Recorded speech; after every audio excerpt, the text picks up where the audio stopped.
back into the blanks. Which is what scares me most. Goodbye. Hey guys, balik lagi bersama saya di channel Pendekar Review Film. Seperti biasa, saya hadir dengan serangkaian alur cerita film. Dan pada kesempatan kali ini, saya akan membawakan sebuah film yang berjudul Low. Seperti apa alur cerita filmnya? Mari kita simak videonya sampai selesai. Dan seperti biasa, jika kalian berkenan, silahkan pencet tombol subbreak-nya. Sebelum memulai alur cerita filmnya, saya mengingatkan bahwa di film ini, seluruh scene akan berfokus dari perspektif si tokoh yang bernama Ellen. Jadi kalau tiba-tiba saja warna dinding berubah dari gelap ke terang, atau warna seekor burung yang berubah dari hijau ke biru dalam beberapa scene, kalian gak usah bingung. Karena ya memang seluruh scene film ini berfokus pada sudut pandang si Ellen tersebut. Film ini akan berfokus kepada seseorang wanita bernama Ellen, seorang gadis buta yang akan mengakhiri hidupnya dengan melompat dari gedung apartemennya. Goodbye. Kemudian scene pun kembali mundur 1 bulan sebelumnya. Ellen yang sudah berada di sebuah kamar rumah sakit. Seorang perawat yang bernama Omar akan membuka perban mata Ellen. Ellen pun shock setelah perban matanya yang dibuka dan tak bisa melihat apapun. Kemudian perawat Omar mengatakan jika ia akan memanggil dokter yang bernama Dr. Katsuro. Si dokter yang mengatakan dengan menyesal jika Ellen harus mengalami kebutaan secara permanen. In simple terms, and I'm so sorry to say this. Lalu seorang detektif bernama Brice yang menangani kasus Ellen pun datang untuk menanyakan beberapa hal kepada Ellen. Salah satu pertanyaan Brice pun menanyakan apakah ada barang-barang berharga yang dibawa oleh Ellen saat kejadian. Ellen pun menjawab barang-barang berharganya yang berupa biola seharga 500 US dollar. Yang kalau dirupiahin berkisar 5 miliar cok, seharga rumah elit yo. Lanjut. Setelah detektif Bruce berjanji akan menangani kasus Ellen dengan baik, perawat Omar pun mengatakan jika ia telah berhasil menghubungi saudara Ellen yang bernama Easton di Jepang. Suara dari Easton di sana pun mengatakan jika ia sudah meminta seseorang ahli bernama Clayton yang akan merawatnya nanti. Easton juga sudah menyiapkan sebuah apartemen yang di dekat Teluk untuk Ellen di kota Seattle sampai ia datang dari Jepang. We got your brother. Ellen, Christ. I can't believe that. Saat terbangun, menyadari tempatnya bukan lagi di sebuah rumah sakit, Ellen terkejut karena mendapati dirinya sudah berada di suatu tempat. Di saat yang bersamaan, seseorang perawat yang bernama Clayton pun datang. Ellen pun bertanya ia sedang berada di mana dan bagaimana ia bisa berada di sini. Clayton pun mengatakan jika Ellen sedang berada di sebuah apartemen bernomor 902 dan dibawa semalam saat Ellen dalam pengaruh obat penenang. Clayton juga mengatakan jika tembok kamar tersebut berwarna biru muda dan seketika tembok kamar pun berubah menjadi biru muda. Perlu dicatat jika semua scene dalam film ini adalah dari perspektif Ellen. Jadi semua scene adalah apa yang sedang dibayangkan oleh Ellen. Lanjut. Clayton pun mengajari Ellen untuk menyesuaikan diri di apartemen tersebut. Clayton juga mengatakan jika ia mulai bekerja di sini dari jam 1 sampai jam 2 setiap hari. Clayton juga memberikan sebuah telepon yang sudah ia program untuk Ellen menghubunginya jika Ellen membutuhkan Clayton. And then we'll get a lay of the land. Losing your sight doesn't mean you have to lose yourself. Hasta mañana.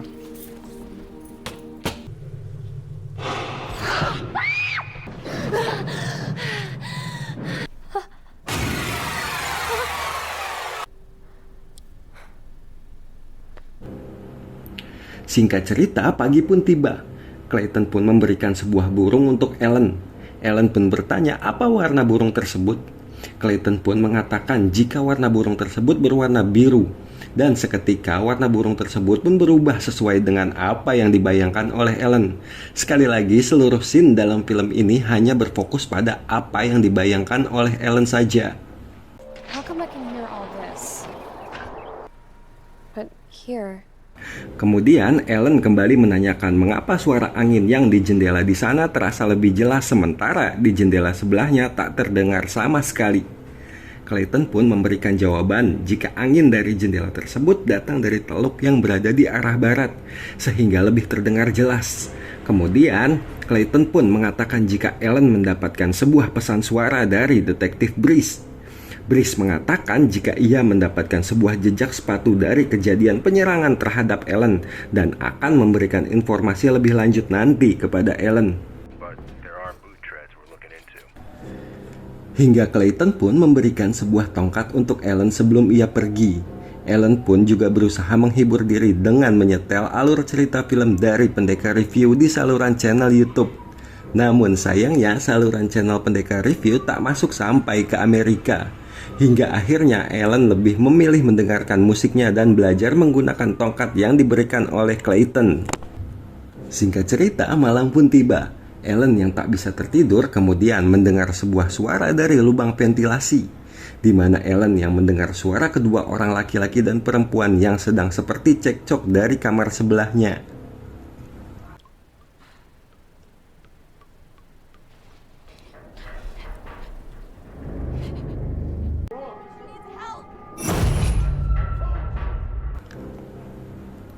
Di keesokan hari, Ellen pun menceritakan hal tersebut kepada Clayton. Clayton mengatakan jika itu hanyalah indera perasa Ellen yang menjadi lebih peka. Dan karena rasa penasarannya, kemudian Ellen pun bermaksud untuk mengundang tetangga sebelahnya untuk minum teh bersama di apartemennya. Namun saat mendatangi tetangganya, Ellen terkejut karena mendengar suara angin yang berhembus langsung dari dalam kamar apartemen tetangganya tersebut. Ellen pun menyangka jika tetangganya tersebut lupa mengecek dan menutup pintu jendelanya.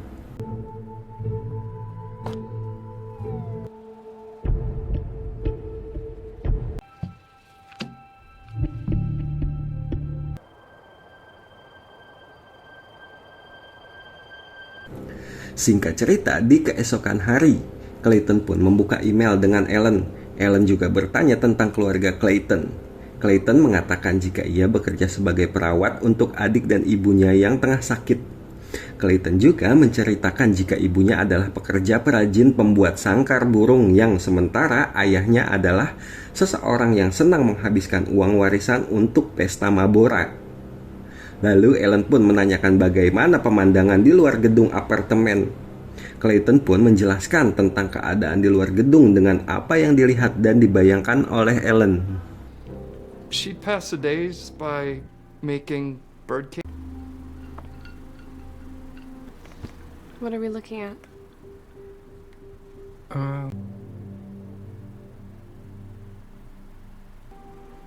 It's 2:30. I should go. Who is it? Malam hari pun kembali tiba. Seseorang wanita mengetuk pintu apartemen Ellen yang dimana wanita tersebut adalah tetangga Ellen yang membaca sebuah sticky note yang ditempel oleh Ellen di pintu apartemennya. Si wanita tersebut bernama Lana. Lana mengatakan jika kemarin adalah suaranya yang bertengkar dengan suaminya yang bernama Russo. Kemudian Lana pun menanyakan kepada Ellen bagaimana rasanya kehilangan penglihatan.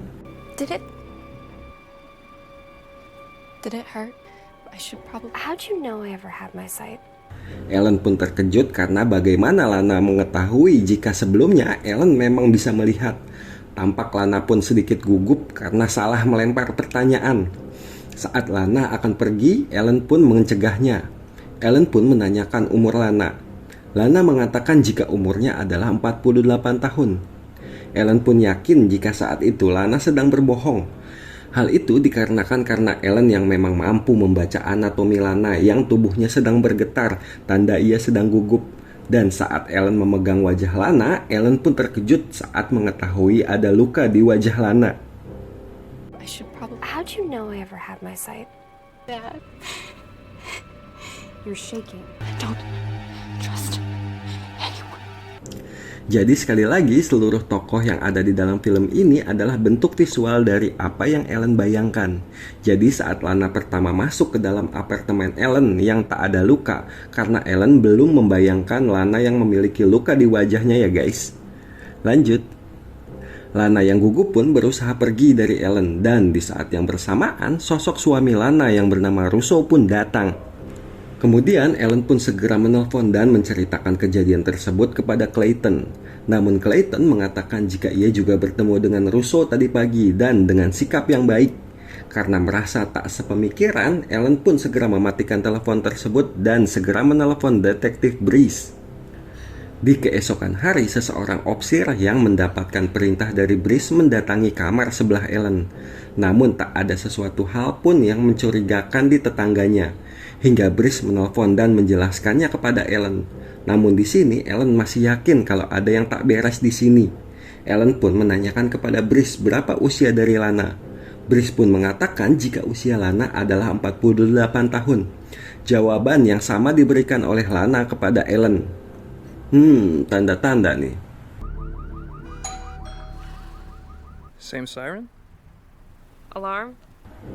Di saat Clayton datang, Ellen pun menanyakan kepada Clayton mengapa suara alarm mobil, sirine, dan klakson yang bersuara di jam dan waktu yang selalu bersamaan setiap hari. Hingga di keesokan hari pun hal yang sama terjadi, di mana tepat sebelum Clayton memencet bel, seluruh alarm, klakson, serta sirine yang selalu berbunyi secara bersama-sama. Kali ini Ellen semakin yakin jika memang ada yang tak beres di sana. It's a big city. It's got lots of alarms. You heard it all the way up here? It is a pattern. I get here for my job as he takes off for his. Malam hari pun kembali tiba. Ellen pun mencari tahu tentang Russo dari internet. Ellen pun berusaha mendatangi Lana kembali ke kamar sebelahnya dan meminta maaf. Namun tiba-tiba Search results for Russo Lab. Just now. What? He threatened. I can't work for you if I have feelings for you. Ellen, I made a mistake. Don't. Kemudian setelah selang beberapa lama, seseorang memasuki apartemen Ellen. Dirasa itu adalah Clayton, Ellen pun meminta maaf kepada Clayton. Namun tiba-tiba Clayton?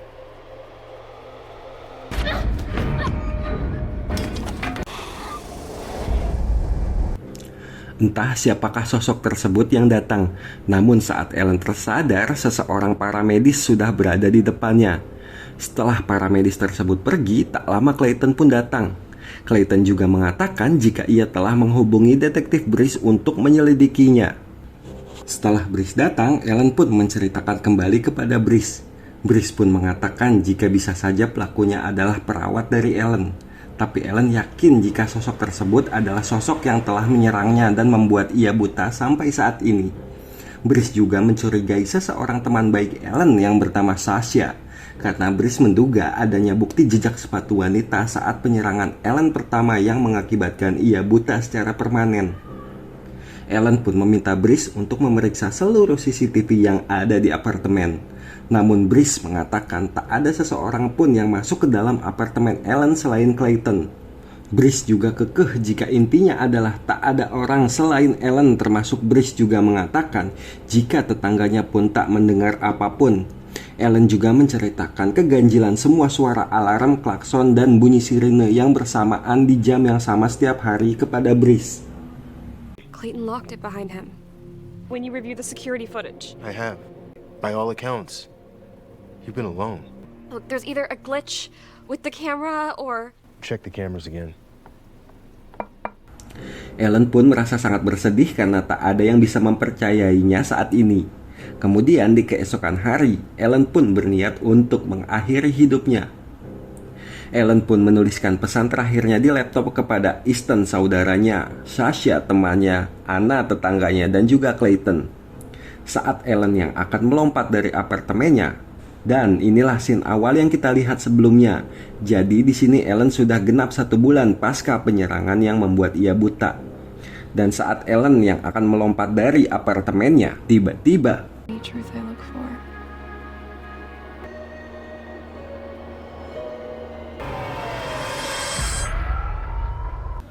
Ya, logikanya adalah saat seseorang jatuh atau melompat dari ketinggian apartemen sekitar 20 atau 30 meter, kalau nggak mati minimal ya lumpuh. Namun Ellen malah masih hidup dan berada di dalam sebuah ruangan yang dilapisi karpet kedap suara.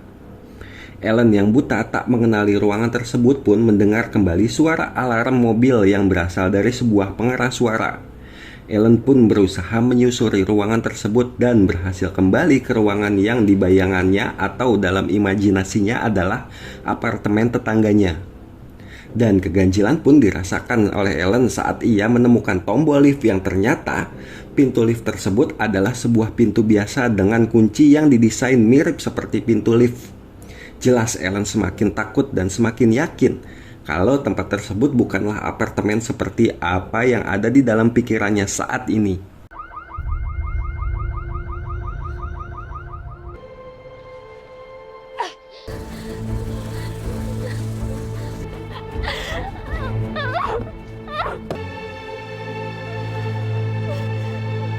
Setelah memberanikan diri karena mungkin sudah tak punya pilihan lain, Ellen pun menghampiri kamar apartemen tetangganya tersebut.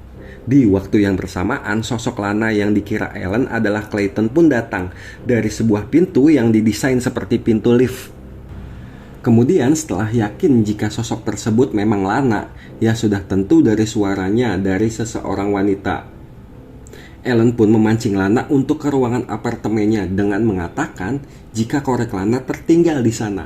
Karena Ellen juga yakin terdapat mic dan kamera tersembunyi di sana. Ellen pun menanyakan kepada Lana tempat apa yang sebenarnya ia tempati saat ini. Lana pun mengatakan jika tempat yang ia tempati saat ini hanyalah sebuah rumah. Namun di saat yang bersamaan, sosok yang bernama Rosso alias Russo pun datang dan menjemput Lana. Setelah Lana pergi dengan Russo, Clayton pun datang membawakan makan malam untuk Ellen. Namun Ellen pun mengatakan jika seluruh ruangan di dalam gedung tersebut bukanlah apartemen seperti apa yang diceritakan oleh Clayton. Namun Clayton mengatakan jika selama ini ruangan tersebut dan apa yang ia ceritakan kepada Ellen hanyalah untuk kesembuhan Ellen dari PTSD atau gangguan jiwa pasca kejadian traumatik dari Ellen semata. Setelah berhasil meyakinkan Ellen kembali, Clayton pun memberikan sebuah biola yang ia yakini itu adalah biolanya yang seharga sebuah Ferrari.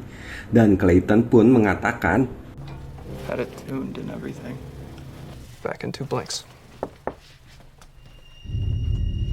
And I'll check the cameras again. Back in 2 blinks. disinilah akhirnya semua mulai terungkap. Ellen jelas yakin jika sosok semua laki-laki yang ada sejak pertama penyerangannya pun adalah satu sosok yang sama.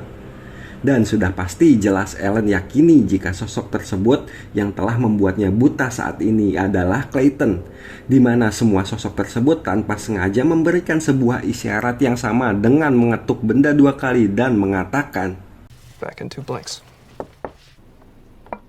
Back in 2 blinks. di mana Lana saat pertama kali bertemu dengan Ellen juga mengatakan untuk jangan mempercayai siapapun yang ada di sini. Don't trust anyone. Ellen pun merencanakan sesuatu kepada Clayton dan tiba-tiba No, the kids watch it happen. rupanya seluruh pisau di tempatnya telah disembunyikan terlebih dahulu oleh Clayton. Dan tak kekurangan akal, Ellen pun memukul kepala Clayton hingga pingsan. Sesegera mungkin Ellen pun mencari kunci pintu lift dan pergi. Namun sayangnya tak ada satupun kunci yang cocok dengan rumah kunci dari pintu lift tersebut. Ellen pun kembali dan memeriksa tas milik Clayton. Namun Ellen malah menemukan sebuah alat setrum dalam tas Clayton. Hingga akhirnya Ellen menemukan kunci kamar apartemen milik Lana tetangganya. Ellen pun segera memasuki ruangan tersebut yang ternyata ruangan tersebut adalah sebuah lorong gelap tempat psikopat Clayton menyimpan seluruh baju-bajunya dalam beroperasi. Hingga akhirnya Ellen pun bertemu dengan Lana.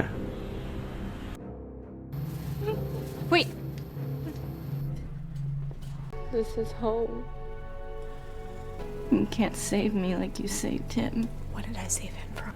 Dan dari sanalah Lana menceritakan yang sebenarnya kepada Ellen, di mana ternyata tempat tersebut adalah sebuah rumah milik Lana dan Clayton yang rupanya Clayton adalah kakak kandung dari Lana.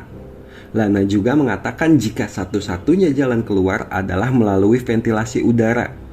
Dan di dalam ventilasi udara tersebutlah Lana menyimpan sesuatu. Hingga akhirnya Ellen pun dibawa kembali oleh Clayton. Dan di sanalah Clayton menceritakan yang sebenarnya tentang dirinya, di mana rupanya Clayton yang pernah dikurung oleh ayahnya dalam sebuah ruangan gelap selama 3 tahun lebih. Dan hanya suara musik yang disetel oleh Lana lah yang membuat Clayton sedikit mendapatkan kebahagiaan saat dikurung. Di mana musik tersebut jugalah musik yang dimainkan oleh Ellen dan yang sering didengar oleh Clayton saat bersama ibunya dulu.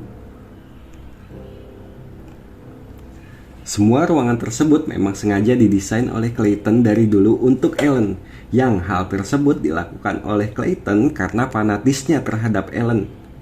Di saat Ellen yang mendengar sebuah suara angin dari ventilasi, tiba-tiba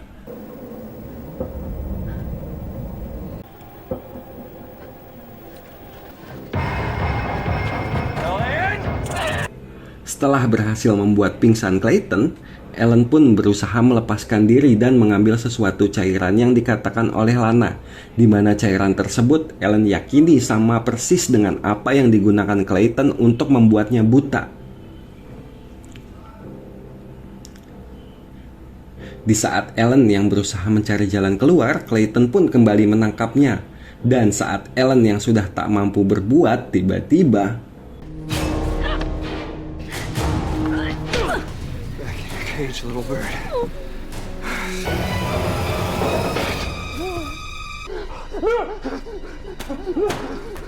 cairan yang digunakan Clayton untuk membuat Ellen buta, kini berbalik membuatnya sekarang menjadi buta permanen alias senjata makan tuan. Hingga sebenarnya Ellen pun mengajak Lana untuk pergi dari tempat tersebut. Namun Lana lebih memilih untuk merawat Clayton.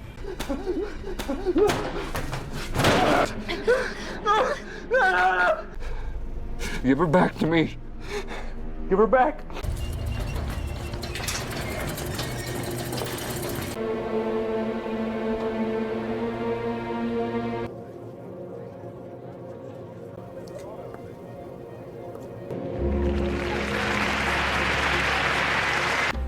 Dan tamat, ending yang cukup memplot twistkan.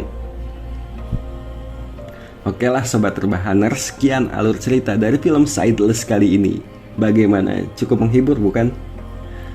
Buat kalian yang masih belum paham dari cerita filmnya, saya jelaskan sedikit ya. Jadi dimana semua scene yang ada di dalam film ini adalah bentuk visual dari apa yang ada di dalam bayangan si Ellen saja.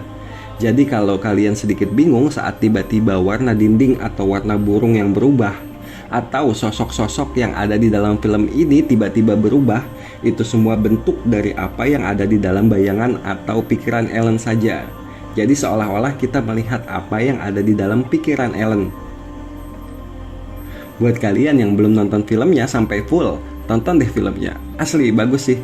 Filmnya ngajak kita buat berimajinasi sesuai dengan ada yang di dalam pikirannya si Ellen. So, kalau gitu saya pamit undur diri. Jangan lupa subrek jika kalian berkenan. Akhir kata, salam santuy, salam rebahan, dan see ya.